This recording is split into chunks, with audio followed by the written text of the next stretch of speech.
ಶಾಸಕರ ಅಂತಿಮ ವರದಿಗಳೊಂದಿಗೆ ದೆಹಲಿಗೆ ಸುರ್ಜೇವಾಲಾ ಅವರು ತೆರಳುತ್ತಾರೆ ಇವತ್ತು. ಕರ್ನಾಟಕ ಸರ್ಕಾರದ ಸಾಧನೆ ಬಗ್ಗೆ ಅಭಿಪ್ರಾಯವನ್ನು ಶಾಸಕರುಗಳು ತಿಳಿಸಿದ್ದಾರೆ.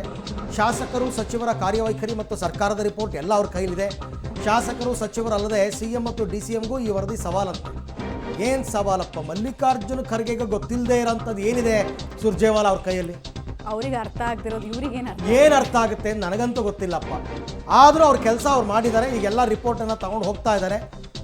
ತೊಗೊಂಡು ಹೋದ್ಮೇಲೆ ಯಾವ್ಯಾವ ಶಾಸಕರು ಯಾರಿಗೆ ಎಷ್ಟು ಮಾರ್ಕ್ಸ್ ಕೊಟ್ಟಿದ್ದಾರೆ, CMಗೆ ಎಷ್ಟು ಕೊಟ್ಟಿದ್ದಾರೆ, DCMಗೆ ಎಷ್ಟು ಕೊಟ್ಟಿದ್ದಾರೆ, ಒಂಥರ ಇದು ಶಾಸಕಾಂಗ ಪಕ್ಷದ ಸಭೆ ಇದ್ದಂಗೆ ಸುದೀರ್ಘವಾಗಿ ಮಾತನಾಡಿದ್ದಾರೆ. ಮೂಲ ಉದ್ದೇಶ ಏನು ಗೊತ್ತಾ? ಸುರ್ಜೇವಾಲಾ ಎಲ್ಲರನ್ನೂ ಕರೆದು, ನೋಡಿ, ಹೈಕಮಾಂಡ್ ನಿಮ್ಮನ್ನು ನಿರ್ಲಕ್ಷ್ಯ ಮಾಡಿಲ್ಲ, ನಿಮ್ಮ ಅಹವಾಲನ್ನು ಕೇಳುತ್ತೆ, ನಿಮ್ಮ ಕಷ್ಟ ನಷ್ಟಗಳು ಏನು ಹೇಳಿ ಅಂತ ಕೇಳಿದ್ದಾರೆ. ಅವ್ರಿಗೂ ಒಂದು ಸಮಾಧಾನ ಆದಂಗೆ ಆಗುತ್ತೆ.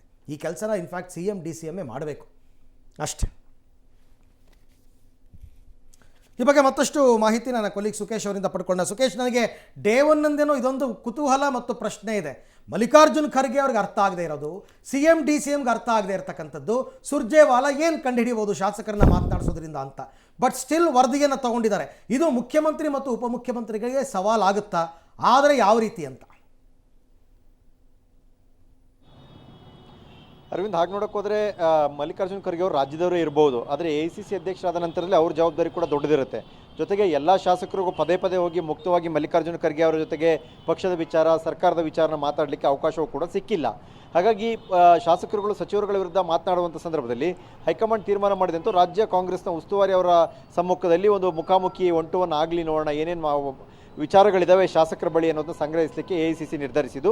ಅದರ ಭಾಗವಾಗಿ ಸುರ್ಜೇವಾಲಾ ಮಾತಾಡಿರುವಂಥದ್ದು. ಬಹುತೇಕ ಒಬ್ಬೊಬ್ಬರು ಶಾಸಕರು 20-30 ನಿಮಿಷಗಳ ಕಾಲ ಮಾತಾಡಿದ್ದಾರೆ.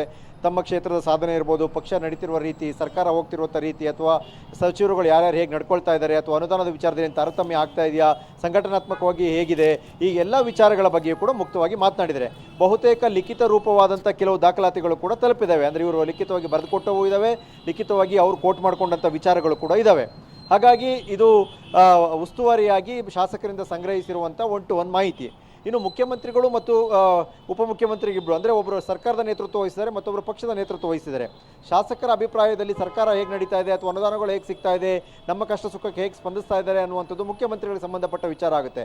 ಮತ್ತು ಉಪಮುಖ್ಯಮಂತ್ರಿಗಳು ಕೂಡ ಸಹಜವಾಗಿ ಸಂಬಂಧಪಡುತ್ತೆ, ಯಾಕಂದರೆ ಅವರು ಕೂಡ ಎರಡೆರಡು ಇಲಾಖೆಗಳನ್ನು ನಿರ್ವಹಿಸ್ತಾ ಇದ್ದಾರೆ. ಮತ್ತೊಂದು ಕಡೆ ಪಕ್ಷದ ಸಂಘಟನಾತ್ಮಕವಾಗಿ ಹೇಗೆ ಸಾಗ್ತಾ ಇದೆ ಕಳೆದ 2 ವರ್ಷದಿಂದ, ಸರ್ಕಾರ ಮತ್ತು ಪಕ್ಷವನ್ನು ಎರಡು ಬ್ಯಾಲೆನ್ಸ್ ಮಾಡೋಕ್ಕೆ ಆಗ್ತಾ ಇದೆಯಾ DK ಶಿವಕುಮಾರ್ ಜೊತೆಗೆ ಕೈಲಿ ಅನ್ನುವಂಥ ವಿಚಾರವೂ ಕೂಡ ಪ್ರಮುಖವಾಗುತ್ತೆ. ಹಾಗಾಗಿ ದೆಹಲಿಯಲ್ಲಿರುವಂಥ CM ಮತ್ತು DCM ನಾಳೆ ಸುರ್ಜೇವಾಲಾ ಮತ್ತು ವೇಣುಗೋಪಾಲ್ ಜೊತೆ ಏನು ಸಭೆ ನಡೆಸ್ತಾರೆ, ಆ ಸಭೆಯ ಹೈಲೈಟ್ಸ್ ಇರುವಂಥದ್ದು ಇದೆ. ಶಾಸಕರು ಕೊಟ್ಟಿರುವಂಥ ಪ್ರಮುಖವಾದ ವಿಚಾರಗಳೇನು, ಹೇಳ್ತಿರುವಂಥದ್ದೇನು, ಪಕ್ಷದ ಸ್ಥಿತಿಗತಿ ಏನಿದೆ, ಸರ್ಕಾರದ ಸ್ಥಿತಿಗತಿ ಏನಿದೆ, ಶಾಸಕರು ಎಷ್ಟು ಸಮಾಧಾನಿತರಿದ್ದಾರೆ ಅಥವಾ ಯಾವ್ಯಾವ ವಿಚಾರದಲ್ಲಿ ಅಸಮಾಧಾನ ಇದೆ, ಅವೆಲ್ಲವನ್ನು ಕೂಡ ಅವ್ರು ಹೇಳಿರ್ತಾರೆ. ಆ ವರದಿ ಆಧಾರಿತವಾಗಿ ಆಗುವಂಥ ಚರ್ಚೆ ಸಹಜವಾಗಿ CM ಮತ್ತು DCM ಇಬ್ಬರ ಪಾಲಿಗೂ ಕೂಡ ಅದು ಸವಾಲಿನ ಸಭೆ ಆಗಿರೋ ಸಾಧ್ಯತೆ ಹೆಚ್ಚಿರುತ್ತೆ. Arvind, right, thank you Sukesh, ತಮ್ಮ ಎಲ್ಲ ಮಾಹಿತಿಗಾಗಿ ಧನ್ಯವಾದ. ಒಟ್ಟಾರೆ ನಾಳೆ ಒಂದು ರೀತಿಯಲ್ಲಿ ಡೆಲ್ಲಿನಲ್ಲಿ ತೀವ್ರ ಚಟುವಟಿಕೆಯಿಂದ ಕೂಡಿರ್ತಕ್ಕಂಥ ದಿನ. ಏನೇನಾಗುತ್ತೆ ಅಂತ ಕಾದು ನೋಡೋಣ.